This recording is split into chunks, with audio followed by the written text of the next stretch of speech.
Welcome to the introductory video for administrative tools in Desire to Learn, brought to you by UWM's Learning Technology Center. In this video you'll be introduced to a few of the administrative tools in D2L.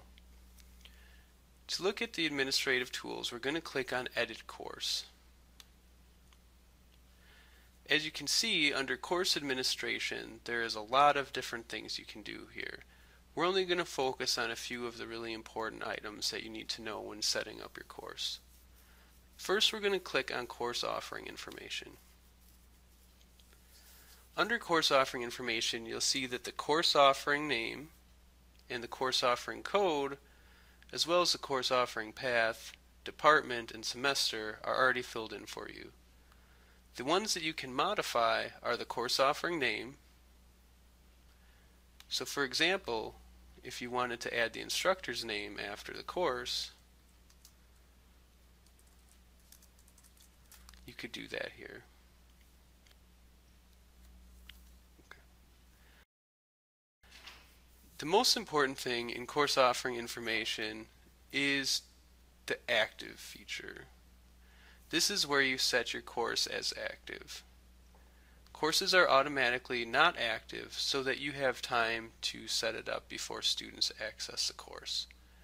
If you're ever in a situation where it's the second day of the semester and students can't see your course, this is probably the place you'd want to double check and just make sure that you check the box next to Courses Active and then Saved.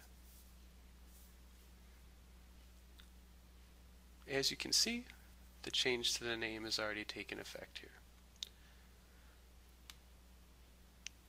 The other thing that we'd like to show you right now in Course Administration is navigation and themes. Every D2L site has a basic default navigation. If you ever want to change this, you first have to make a copy. So we'll click on the drop-down menu next to Course Default and click Copy. Now you can see that the course default copy is a different color than default, and that's because you can actually click on it and create the layout. So here you can add new links. You could add a link to Facebook if you wanted, an outside link through Create Custom Link. You can also move things around and actually get rid of things by hovering over them and clicking on the X.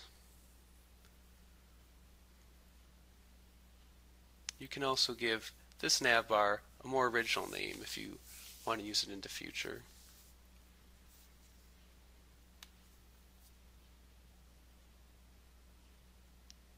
And we'll go back to Edit Course.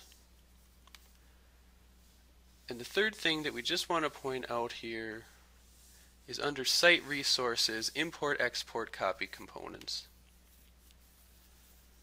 If you ever want to copy a course over from a previous semester, you'll want to copy components from another org unit, which is the default, and click Start. It may seem like you want to click Import, but that would be if you had a file that you wanted to import from. Anything that's been taught at UWM will be available from copying. When you see Copy the selected course components from, there will be a bubble here that will give you all of the different courses you have access to. So if you click on that drop-down menu, you can select a course,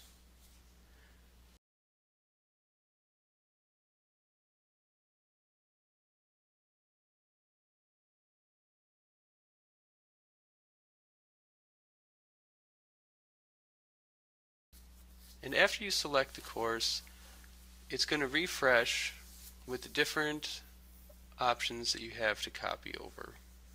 You can see that you can choose the different components you want to copy over. Depending on what was in the previous course, you could have anything from content to discussions to groups to gradebook setups and all of that. If you want to choose all of it, you can just select all components and continue, or you can also just choose individual items as well. Thank you for viewing our introductory video on administrative tools in D2L.